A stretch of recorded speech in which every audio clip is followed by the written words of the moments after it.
My name is Matthew Dunn, and I'm in 8th grade, and I go to Our Lady of Fatima. Randy the Redwood. Papa had a perplexed look on his face while he talked to Bob, the private owner of 40 acres of forest in Santa Cruz County, where Randy and his family lived.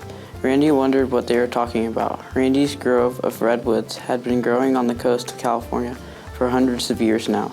Randy had seen all sorts of trees cut down, but new trees sprouted from the stumps within months. Bob seemed to know how to keep the grove in balance. After talking to Bob, the ocean breeze blew through Papa, and he whispered to Mama, who nodded with a saddened sway. Papa said, Randy, Bob needs to cut us down to make space for the smaller trees that are growing.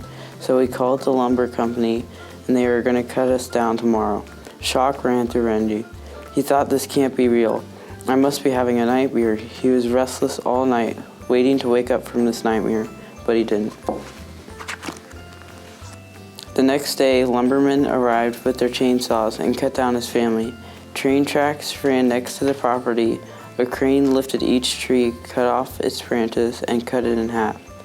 The lumberman stacked Randy's whole family on several train cars and strapped them down.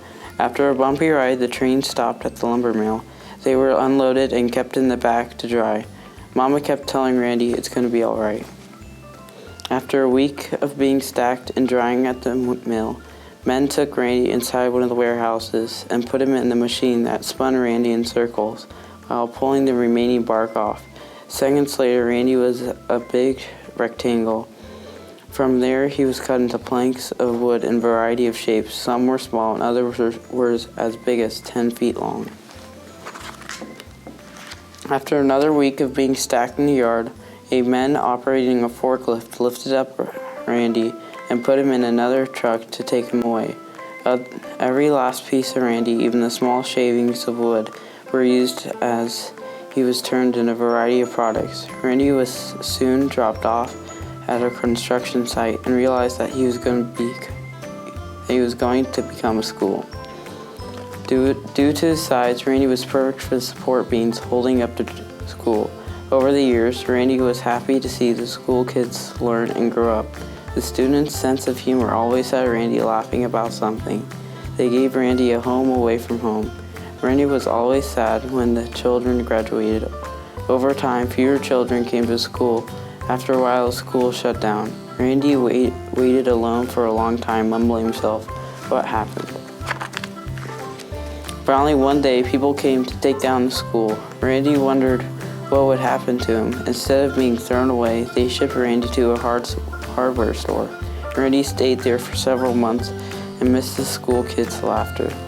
One day, an old man walked by with one of the store employees and pointed to Randy and said, that piece of timber would be fine. It looks great for its age. Randy was carried to a pickup truck, placed in the bed of the truck, and taken to an old house where he was nailed together.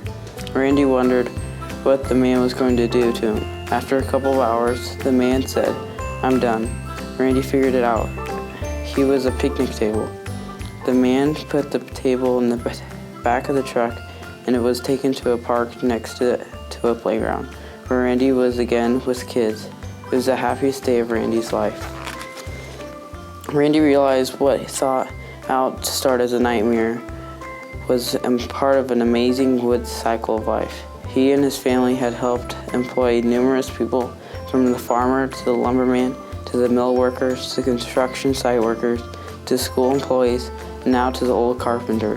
Randy's family grove was renewed by now, as trees had regrown from their roots due to good conservation practices. Randy was part of one of California's most important agriculture industries, timber. I've been doing it for a long time, so it's when I first started doing the contest. Living in the Central Valley, we are surrounded by agriculture everywhere, and the kids see it, but they don't think about it. It's one of those where they've grown up with it, so it's what you do. I enjoy doing Imagine This because it exposes them to not just what they're used to seeing, but other parts of agriculture. Most of my students don't realize that we do timber, that we do floral, They forget that dairy is actually considered agriculture, as are, some of the other products that they don't see every day. I got the idea for my story in class when my teacher gave me a worksheet about forest resources, and I wanted to talk about redwoods. I think the contest is a good way to get people to write stories because it inspires people to think and to be creative in their writing. Well, the winners are announced January 1st. So the first thing I do New Year's morning is look and see if anybody won the state competition. And then I immediately emailed their family so that they would know. And when we all got back to school the 7th, I made a morning announcement for the entire school, and everybody, of course, was yelling and screaming. I was shocked when I found out I was a state winner. It was kind of a surprise that I actually won. I came home and my mom yelled at me, "You actually won!" And I was so happy. I think the thing that impresses me the most and drew me into the contest was the fact that it allows them to write what they know. And that really is how you make the best writers. And then that success feeds to more success. So it's a wonderful tool to teach students not just to write well, but to enjoy what they're writing.